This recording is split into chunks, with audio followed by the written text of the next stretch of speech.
Na hii wiki imekuwa nzuri kwa sababu tumepata marupurupu. Tungetaka awe akiendelea kuja kwa sababu akija marupurupu yanapatikana na tuna furaha. Lakini mwito ni ule ule. Tuko pale pale. Ni vizuri nikuambie. Kwa hivyo watu wa Mlimani hawajaanza kuomba tu. Hawaja, unajua ni vizuri, mimi nimekuwa, si mimi mwenyewe pia nilimkaribisha Nyeri. Na kwa sababu ni rais na mimi ni gavana na nikampokea.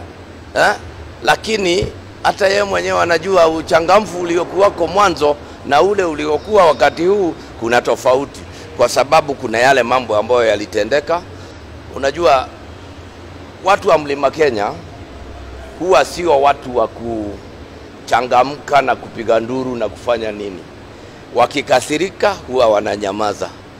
Sasa juzi ulisikia tulielezwa kwamba rais anakuja,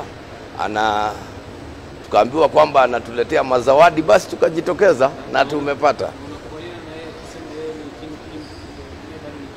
Hapana, mimi ningetaka niseme hivi, rais ni kingpin wa Kenya, lakini pengine sio kingpin wa Mlima. Ukimwona mwambie Mheshimiwa Rais, wewe ni kingpin wa Kenya, lakini kwa Mlima una wenyewe. Kulikuwa na makataa ambayo yalikuwa yanaisha kesho kama mtafunga counties. Jambo hilo tulishalitatua na fedha, mambo hayo sasa seneti yamepiti.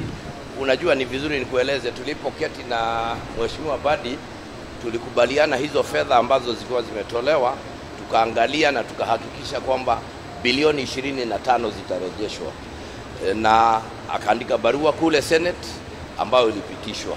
Kwa sasa inaelekea katika National Assembly ambao pia tuna uhakika itapita. Kwa hivyo hatutafunga counties.